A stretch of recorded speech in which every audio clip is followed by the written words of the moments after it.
कल एक जो 18 प्रश्न थे उसमें प्रश्न है बहुत अच्छा। कल के 18 प्रश्न जो थे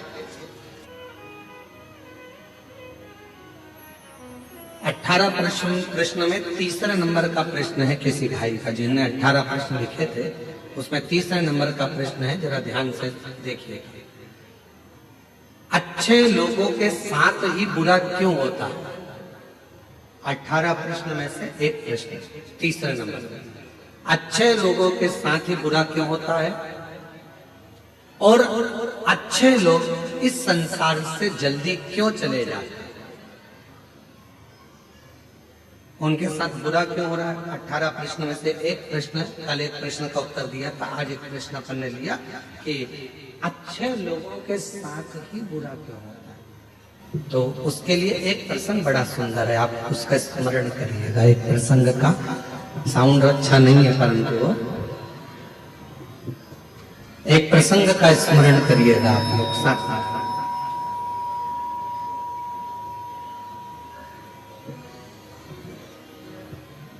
एक बार भगवान नारायण और देवऋषि नारद दोनों भ्रमण करने के लिए चले, दोनों घूमने के लिए पृथ्वी पर आ गए और भ्रमण कर रहे थे मृत्युलोक में। घूमते घूमते घूमते घूमते एक सेठ जी के दरवाजे पर, और सेठ जी के दरवाजे पर दोनों ने ब्राह्मण का रूप रखा, और ब्राह्मण का रूप रखकर देवऋषि नारद जी ने भगवान विष्णु जी से कहा कि मुझे बहुत तेज प्यास लग रही है, प्रभु चलो, बहुत पानी पीने का मन कर रहा है, चलो कहीं चलते हैं। भगवान नारायण ने कहा कि सामने एक सेठ जी का घर है, चलो अपन वहां चलते हैं। चलिए वहां पहुंचे और सेठ जी के घर पर चले गए, और सेठ जी के दरवाजे पर जाकर उन्होंने आवाज लगाई, भैया कोई है क्या? भगवान विष्णु और देवऋषि नारद दोनों ने आवाज लगाई, भैया कोई है क्या, भैया कोई है क्या? दरवाजा सेठ जी ने खोला और खोलने के बाद पूछा, तुम कौन हो? तो देवऋषि नारद और भगवान नारायण दोनों कह दिए, भैया हम तो पथिक हैं, यहाँ भ्रमण करते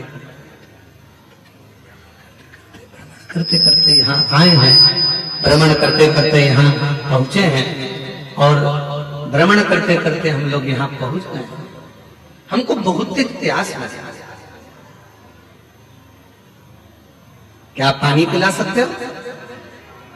रहने दे बस, छोड़ दो।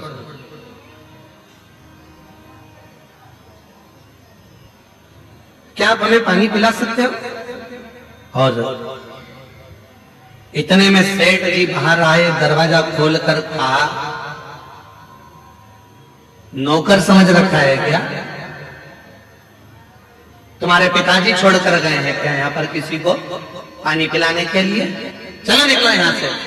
पानी पीने आए और सेठ जी ने धक्का मार दिया और दोनों को बाहर निकाल दिया।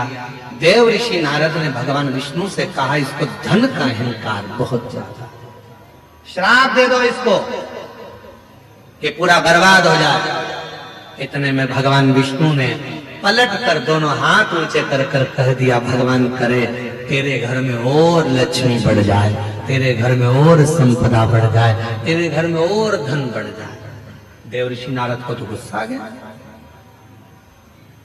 नारद जी ने कहा, प्रभु कैसी बात करते हो, तुम्हें तो इसको श्राप देना चाहिए कि बर्बाद हो जाए, और तुमने उसका आशीर्वाद दे दिया कि उसके घर में और धन आ जाए। कितना बेकार व्यक्ति, उसको और तुम वर देकर जा रहे हो। और आगे चले, नारद जी से भगवान ने कहा चल और आगे चलते। और आगे गए तो एक बूढ़ी माँ का झोपड़ा था, और बूढ़ी माँ के झोपड़ा, छोटा सा झोपड़ा था। दरवाजा बजाया, माँ प्यास लग गई, माँ पानी पी, माँ बहुत तेज प्यास लग रही है, पानी पीना। बूढ़ी माँ ने दरवाजा खोला, आसन बिछाया, बिठाया, अंदर से पानी लाकर पिलाया, फिर गई गिलास में गरम गरम दूध लाकर दोनों को दे दिया और कहा, लो बाबा दोनों दूध पियो, फिर जाओ। और दोनों दूध पीकर जाने लगे। देवऋषि नारद जी ने कहा, देखो कितनी अच्छी माँ है, पानी भी पिलाया, आसन भी दिया, दूध भी पिलाया, प्रभु इसको वर दे दो। भगवान विष्णु ने उसकी ओर देखा और उस बूढ़ी मां को देखकर भगवान नारायण ने हाथ उठाकर कहा, जा, तेरी जो गाय है वो मर जाए।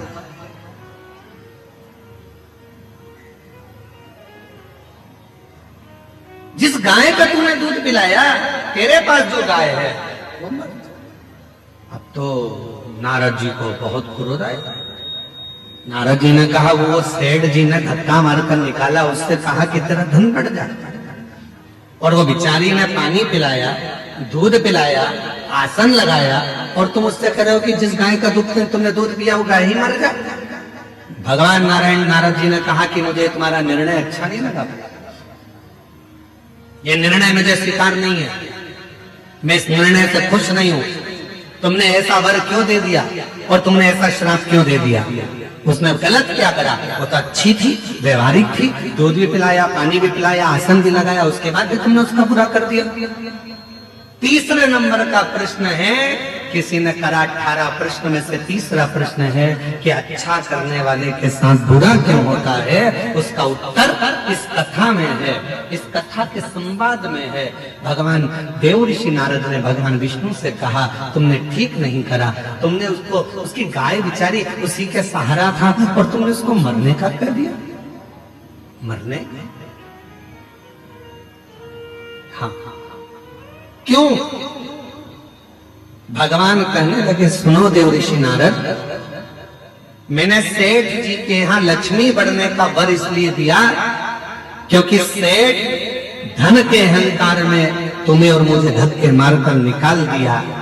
सेठ के यहाँ लक्ष्मी बढ़ेगी और वो लक्ष्मी के लोभ में इतना पड़ा रहेगा, इतना पड़ा रहेगा उस माया के लोभ में कि मरने के बाद वो सांप बन जाएगा और उसी धन के आगे पीछे घूमता रहेगा सांप बनकर। और मैंने वो बूढ़ी माँ जो मेरा भजन करती है, पथिकों की सेवा करती है, उसको, उसके घर की गाय को मरने का इसलिए कहा क्योंकि नारद, वो बूढ़ी माँ कुछ दिन में मरने वाली है, उसकी उम्र पूरी हो गई, वो मरने वाली है, पर उसके घर में कोई नहीं है।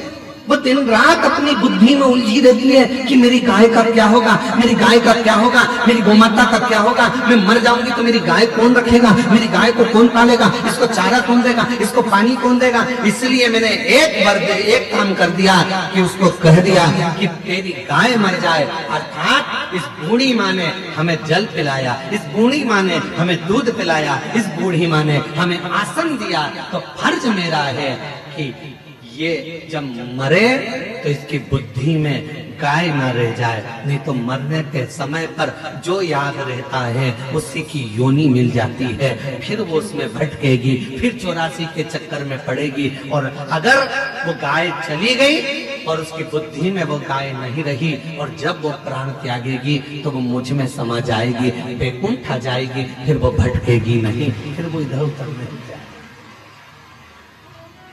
अभी हमको लग रहा है कि भगवान ने हमारे साथ बुरा करा, लोग कहते हैं अच्छे लोगों के साथ बुरा क्यों होता है, पर याद रखना अच्छे के साथ बुरा इसलिए होता है कि भगवान उसको पकड़कर अपनी मंजिल तक ले जाना चाहता है।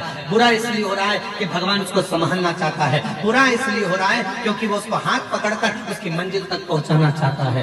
आप उसको समझते नहीं, बस अपनी बुद्धि से लगे और कह दिया बेचारा कितना अच्छा था, मंदिर जाता था, एक लोटा जल चढ़ाता था। कई लोग कहते अरे गुरुजी हम मंदिर गए, हमने भगवान को जल चढ़ाया, भगवान की सेवा करी, भगवान का स्मरण करा, उसके बाद मेरा एक्सीडेंट हुआ, मेरा हाथ टूट गया। अच्छा हुआ कि तूने जल चढ़ाया और हाथ टूटा, नहीं तो उस समय पर तो तेरे प्राण जाने का समय था। पर बड़े तलवार की नोक को भगवान ने सुई की नोक पर निकाल दिया और तेरे हाथ को तोड़कर उस समय की काल घटना को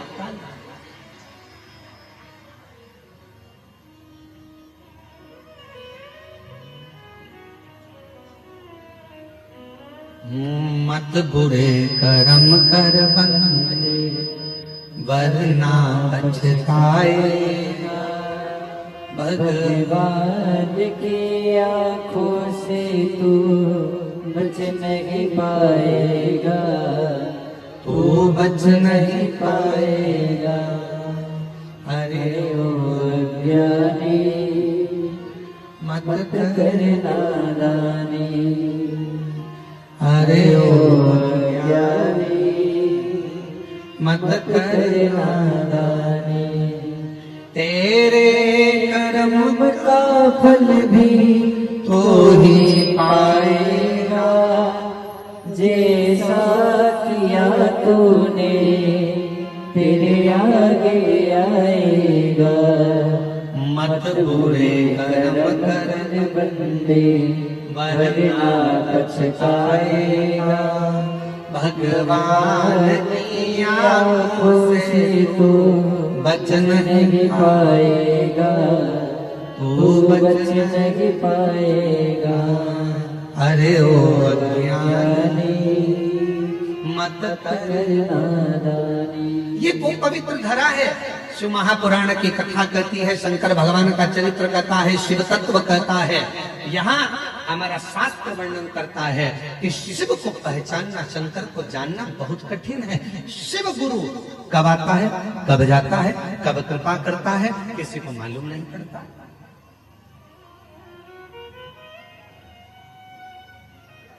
पूरे बस्तर वासियों को प्रसन्न होना चाहिए कि आपके नजदीक में इंद्रावती नदी है। वो नदी जहां पर भगवान देवादिदेव महादेव स्वयं शिव गुरु बनकर इंद्र की धर्म पत्नी को, उसके पति को मार्ग प्रशस्त करते हैं, उसका पथ दिखाते हैं। इसलिए शायद इंद्रावती नदी का